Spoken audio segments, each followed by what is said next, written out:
اعوذ باللہ من الشیطان الرجیم، بسم اللہ الرحمن الرحیم۔ 9 محرم کی شام جب ابن زیاد کا خط عمر سعد کے پاس آیا، جس نے صلح کی گفتگو کو قطعی طور پر ختم کر دیا، یا بیعت اور یا قتل، اور یہ بات عمر سعد بھی جانتا تھا کہ بیعت کا کرنا امام حسین علیہ السلام کے لیے ناممکن ہے، اس لیے اس کے نزدیک اب سوائے جنگ کے کوئی دوسری صورت حال نہ تھی۔ چنانچہ اس نے فوراً ہی لشکر حسین علیہ السلام پر حملہ کر دیا۔ امام حسین علیہ السلام نے اس غیر متوقع حملے کا کسی مضطربانہ انداز میں استقبال نہیں کیا، بلکہ بہت سنجیدگی اور متانت کے ساتھ آپ نے اپنے بھائی عباس علیہ السلام کو بھیج کر حملہ کا سبب دریافت کیا، اور یہ معلوم ہونے پر کہ ابن زیاد کا قطعی حکم جنگ کے لیے آ گیا ہے، آپ نے صرف ایک شب کی مہلت طلب کی۔ ناواقف لوگ اس ایک رات کی مہلت میں نفس کی کمزوری کا پہلو مضمر سمجھ سکتے ہیں، مگر جس نے امام حسین علیہ السلام کی سیرت کا مطالعہ کیا ہے وہ اس کا خیال بھی ناممکن سمجھتا ہے۔ اس ایک شب کی مہلت میں بڑی مصلحت یہ مضمر تھی کہ آپ خطرہ کے یقینی ہونے کے بعد اپنے ساتھیوں کو اپنی طبیعتوں کے تول لینے کا موقع دے دیں، اور ایک بار یہ بھی کہہ دیں کہ جو ساتھ چھوڑ کر چلا جانا چاہے وہ جائے، تاکہ عین وقت پر کوئی ایسا شخص باقی نہ رہ جائے جو خطرہ کے ہنگامی ہونے کی وجہ سے بادل نخواستہ آپ کا ساتھ دینے پر آمادہ ہوا ہو۔ چنانچہ آپ نے اس شب کو اپنے مجمع کو چھانٹنے کی کوشش کی اور لوگوں کو غور و خوض کر لینے کا پورا موقع دیا۔ اب جو لوگ امام حسین علیہ السلام کے ساتھ رہ گئے تھے وہ موت کو اپنے سامنے یقینی سمجھتے ہوئے دل و جان سے آمادہ تھے۔ اصلی کمزوری کا ان میں شائبہ بھی نہ تھا۔ دوسرے یہ کہ فریق مخالف کے افراد لشکر کو بھی آپ نے ایک شب کا موقع غور و فکر اور حق و باطل کے موازنہ کے لیے دے دیا، اور اسی مہلت کا نتیجہ تھا کہ عمر سعد کی فوج کا ایک بڑا افسر حر ابن یزید، جو سب سے پہلے امام حسین علیہ السلام کو گھیر کر کربلا میں لانے کا ذمہ دار تھا، اپنے ضمیر کی ہدایت سے الگ ہو کر، فوج عمر ابن سعد سے الگ ہو کر امام حسین علیہ السلام کی جانب آ گیا اور آپ کی نصرت میں جانثار کی۔ یاد رکھیے، ایک داعی حق کی یہ بڑی کامیابی ہے اگر وہ ایک انسان کو بھی گمراہی سے نکال کر ہدایت تک پہنچا دے، اور یاد رکھیے کہ امام حسین علیہ السلام کے اصول کی یہ ایک بہت بڑی فتح صرف اس شب کی مہلت کا نتیجہ تھی جو آپ نے دشمن سے مانگ کر حاصل کی تھی۔ عاشور کی صبح رات گئی اور 10ویں محرم کی صبح نمودار ہوئی۔ عمر بن سعد نے میدان جنگ میں اپنے صفوف لشکر کو مرتب کیا اور حسین علیہ السلام نے اپنی مختصر جماعت کی ترتیب دی۔ اس وقت آپ نے ضرورت سمجھی کہ فریق مخالف کو اپنی بے گناہی پر آخری بار تنبیہ کر دیں اور اس کثیر التعداد لشکر کے سامنے صورتحال کو واضح کر دیں، کہیں ایسا نہ ہو کہ ناواقفیت میں کوئی شخص اس جرم عظیم میں مبتلا ہو اور اس کی ذمہ داری آپ پر رہے۔ آپ ایک ناکہ پر سوار ہوئے اور صفوف لشکر کے سامنے جا کر ایک فصیح و بلیغ خطبہ پڑھا، جس پر آپ خاندانی خصوصیت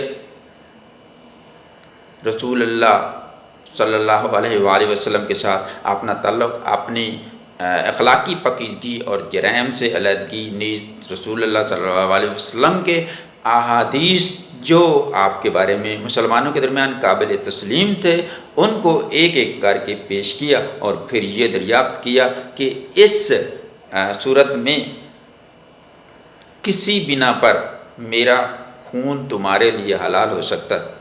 فوج کے لوگ جو اقتدار سلطنت کے غلام بنے ہوئے تھے اس سے کیا اثر لیتے، مگر آپ نے اپنا فرض ادا کر دیا اور دکھا دیا کہ ایک مسلح کسی وقت بھی اپنے فرائض سے غافل نہیں ہوتا۔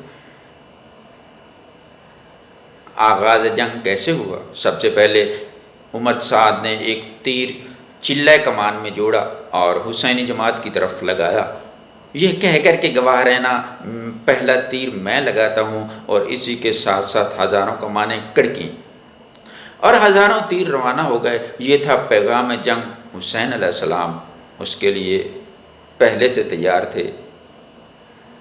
انہوں نے اپنے بہادروں کو آواز دی کہ ہاں مجاہدو، کھڑے ہو جاؤ، دشمن کے سفیر تمہاری طرف جنگ کا پیغام لے کر آ گئے ہیں۔ مارکہ جہاد شروع ہو گیا۔ کیا تصویر کھینچی جا سکتی ہے اس موقع کی، جب ایک طرف ہزاروں کا لشکر ہو اور دوسری طرف تھوڑے سے بھوکے پیاسے آدمی ہوں، جن میں مشکل سے لڑنے کے قابل 100 آدمی ہوں گے، ورنہ باقی سب تو کمسن بچے تھے اور ضعیف العمر بوڑھے، مگر انہوں نے اپنی اس طرح جنگ کی کہ صفحہ تاریخ پر اس کا تذکرہ نمایاں حروف میں باقی رہ گیا۔ وہ گزر گئے، مگر ان کی بہادری اور جنگ آزمائی کی آج بھی یاد تازہ کی جاتی ہے اور ہمیشہ یاد کی جاتی رہے گی۔ اصحاب کا خاتمہ۔ پہلے سب سے حسین علیہ السلام کے دوست اور انصار علیہ السلام، جو آپ سے خاندانی تعلق نہ رکھتے تھے، ایک ایک کر کے میدان جہاد میں گئے اور شہید ہو گئے۔ یہ ایک حیرت انگیز نظام تھا جو اس سخت اور اضطراب انگیز موقع پر انتہائی استقلال سے قائم کیا گیا تھا۔ جب تک اصحاب میں سے ایک بھی زندہ رہا، حسین علیہ السلام کا کوئی عزیز میدان جنگ میں جانے نہ پایا، اور باوجود جنگ مغلوبہ بھی ہوئی اور تیروں کی بارش بھی ہوئی، پھر بھی آپ کے کسی عزیز کو زخم تک نہ لگنے پایا۔ ہاں، جب اصحاب علیہ السلام ختم ہو گئے تو عزیزوں کی باری آئی۔ جواں بیٹے کی شہادت کیسے ہوئی؟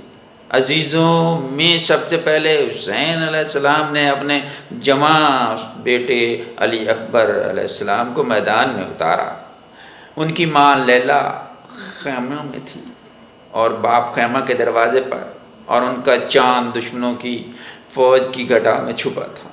باپ نے دیکھا اور ماں نے سن لیا، اور علی اکبر علیہ السلام تلواروں سے ٹکڑے ٹکڑے ہو گئے، مگر صبر و سکون میں فرق نہ آیا، اور اس قربانی کے لیے پہلے سے تیار تھے، اور یہ سمجھ کر مطمئن تھے کہ ان کی یقین کا ایک جز پایا تکمیل کو پہنچ گیا۔ بانجوں، بھتیجوں اور دوسرے عزیزوں کی شہادت کیسے ہوئی؟ عقیل علیہ السلام کی اولاد، جعفر علیہ السلام کی اولاد، اور سب سے زیادہ امام حسین علیہ السلام پر مہربان بھائی حسن مجتبیٰ علیہ السلام کی اولاد یکے بعد دیگر حسین علیہ السلام سے جدا ہوتی گئی۔ ان میں سے اپنے بھائی کے کمسن یتیم قاسم علیہ السلام کی جدائی حسین علیہ السلام پر بہت شاق تھی، مگر مقصد کی عظمت کے سامنے یہ بھی آسان تھا۔ حسین علیہ السلام نے اس کو بھی گوارا کر لیا۔ عباس علمدار علیہ السلام کی رخصت کیسے؟ جب حسین علیہ السلام کے پاس کوئی لڑنے والا نہ رہا تو آپ کے بھائیوں کی باری آئی اور یہ سب شہید ہو گئے، تو آخر میں آپ کے لشکر کے علمدار مولا عباس علیہ السلام نے اجازت جہاد طلب کی۔ حسین علیہ السلام کو بہت ناگوار تھا کہ یہ آپ کے لشکر کا نشان، جو آپ کے جہاد کا سربلند اعلان تھا، وہ جھک جائے، مگر کوئی قربانی باقی نہ تھی۔ مجبوراً مولا عباس علیہ السلام کو میدان میں بھیج دیا۔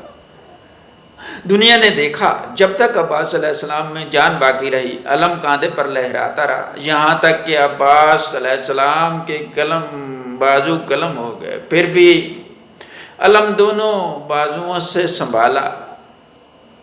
عباس گھوڑے سے گرے، حسین علیہ السلام علم خاک پر آ گئے، وہ جھک گیا، مگر نہیں، وہ علم اتنا سر بلند ہوا کہ وہی علم ہر حق پرست کے کاندھے پر، جب تک دنیا میں سچائی اور حق گوئی کا نشان ہے، جب تک اسلام زندہ ہے، جب تک اسلام کا نام، اس وقت تک حسینیت کا علم دنیا میں بلند رہے گا اور ہمیشہ بلند رہے گا۔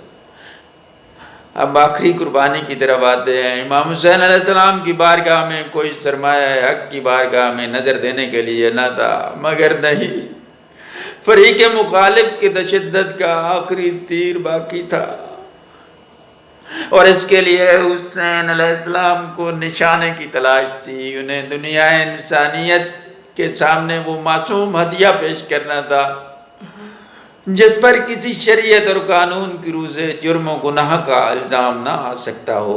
ڈھونڈ لیا، حسین علیہ السلام نے یہ آخری تحفہ بھی ڈھونڈ لیا۔ رباب علیہ السلام کی گود میں شیر خوار بچہ پیاس سے سسکیاں لے رہا تھا۔ ضعیف باپ نے بچے کی حالت دیکھی اور قیامت کے دروازے پر اپنی گود میں لیا اور کہا جاتا ہے کہ دشمن کی فوج سے بچے کے لیے پانی مانگا۔ یہ تھا حسین علیہ السلام کا سب سے آخری ہتھیار۔ انسانیت کے ہاتھ پاؤں میں لرزہ پڑ گیا، زمین لرز اٹھی، آسمان لرز اٹھا، رحم و کرم کی دنیا میں اندھیرا چھا گیا۔ جب حرملہ نے تیر چلہ کمان میں جوڑا اور بچہ کی گردن کو نشانہ بنا لیا، بچے نے جان دے دی اور حسین علیہ السلام کے مقصد میں لازوال جان پڑ گئی۔ نمائشی انسانیت کی نقاب کا یہ آخری تار تھا جو معصوم بچے کی رگے گردن نے شکستہ کر دیا۔ اب ہر دھندلی نگاہ پر بکھل گیا کہ اس وقت کے انسانوں کی جتنی جماعت تھی وہ انسانیت سے کتنی دور تھی۔ حسین علیہ السلام ایسا عظیم انسان کامل اور اس کے ساتھ اتحاد کامل کیسے کر سکتا تھا؟ تکمیل قربانی امام حسین علیہ السلام۔ اب کچھ نہ تھا، بس اپنا وجود تھا۔ یہ مرحلہ امام حسین علیہ السلام کے لیے پہلے ہی بہت آسان تھا، مگر انہیں تو اپنی قوت برداشت کا انتہائی مظاہرہ کرنا تھا۔ اب جب کہ کسی دوسرے کا انتظار نہ تھا تو حسین علیہ السلام اور میدان جہاد، اتنا کہ جس قدر انسانی طاقت کے لحاظ سے حفاظت خود اختیاری کے لیے فرض تھا، اتنی جنگ بھی کی اور دنیا نے دیکھ لیا۔ امام حسین علیہ السلام نے اس فرض کو بھی ویسا انجام دیا جیسا اتنی شکستگی اور بے کسی کے عالم میں کوئی دوسرا انجام نہیں دے سکتا۔ آخر ایک انسانی جسم اور فولادی تلواروں کا سیلاب، جسم زخموں سے چکنا چور ہو گیا، گھوڑے کی پشت پر سنبھلا نہ گیا، مجاہد زمین پر آ گئے اور دشمنوں کا چاروں طرف سے ہجوم۔ آخر حق کا مجسمہ تلواروں کا حصہ بن گیا، سچائی کی گردن قلم ہوئی اور انسانیت کا سر نیزہ کی نوک پر بلند ہو گیا۔ دشمن نے یہ سب کچھ کیا جو اس کی درندگی کا آخری حصہ ہو سکتا تھا۔ اگر امام حسین علیہ السلام کو صرف اپنے راستے سے ہٹانا ہی مقصود ہوتا تو یہ مقصد آپ کے قتل سے پورا ہو گیا، مگر نہیں، آپ علیہ السلام کی لاش کو پامال کیا گیا، آپ کے اہل حرم کو در بدر پھیرایا گیا۔ صاف معلوم ہوتا ہے صرف آپ کی ہستی کو پناہ کرنا مقصود نہ تھا، بلکہ ایسے مرکز کو پناہ کرنا اور عوام کی نظروں سے گرانا مقصود تھا جو اقتدار حاصل کرنے والی جماعت کے مقاصد سے اختلاف رکھتا تھا۔ یہ ہیں حسین علیہ السلام، یہ ہے ان کا عظیم کارنامہ جاوید جو صدیوں زندہ رکھا جائے گا۔ امام حسین علیہ السلام دنیا سے اٹھ گئے، مگر وہ زندہ ہے، ان کا مشن زندہ ہے، ان کی بدولت سچائی اور ایمان کا نام زندہ ہے۔ امام حسین علیہ السلام اس عظیم و شان کارنامہ شہادت کو 1300 برس ہو جائیں گے۔ اس موقع پر آپ کی یہ صدیوں یاد رکھی جائے گی۔